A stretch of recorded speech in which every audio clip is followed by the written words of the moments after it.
আসসালামু আলাইকুম, সবাইকে স্বাগতম রিসন্স ফ্যামিলিতে। আজকে আমি দেখাবো রমাদান স্পেশাল ডিমের চপ রেসিপি। এখানে আলু এবং ডিমগুলোকে সিদ্ধ করে নিয়েছি।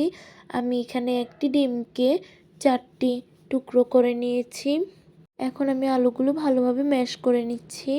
আলুগুলো হালকা গরম থাকা অবস্থায় আলুগুলোকে ভালোভাবে ম্যাশ করে নিতে হবে। 1/4 কাপ পেঁয়াজ বেরেস্তা দিয়ে দিচ্ছি। 3টি কাঁচামরিচ কুচি দিয়ে দিচ্ছি।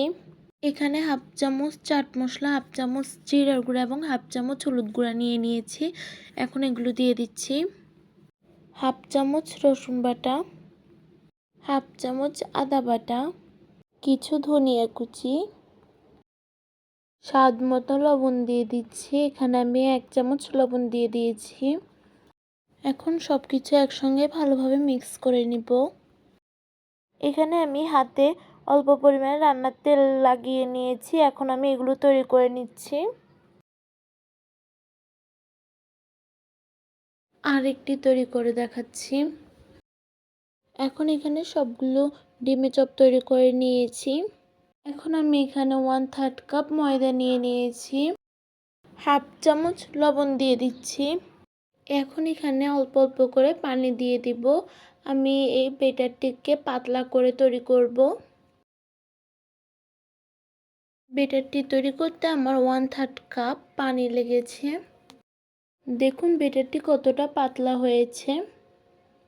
এখানে আমি ব্রেড ক্রাম্ব নিয়ে নিয়েছি। আপনারা চাইলে এখানে টোস্ট বিস্কিটের গুঁড়ো নিতে পারবেন।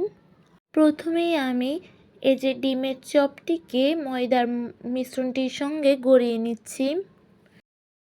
এখন আমি এখানে ব্রেড ক্রাম্বের সঙ্গে গড়িয়ে নিচ্ছি। এভাবে করে এখন সবগুলো তৈরি করে নিব। আপনারা চাইলে ডাবল কোটিংও করে নিতে পারবেন। আমি এখানে একবার করে নিচ্ছি। এখানে আমি তেল গরম হতে দিয়েছি। তেলগুলো গরম হয়ে গিয়েছে। এগুলো ভেজে নিতে বেশি সময় লাগে না, 2 থেকে 3 মিনিট এগুলোকে ভেজে নিলেই হয়ে যায়। এখন এগুলো ভেজে নেওয়া হয়ে গিয়েছে। এভাবে করে সবগুলো এখন তৈরি হয়ে গিয়েছে মজাদার রমাদান স্পেশাল ডিমের চপ রেসিপিটি। ভালো লাগলে অবশ্যই লাইক, কমেন্ট, শেয়ার করে পাশে থাকবেন। আসসালামু আলাইকুম।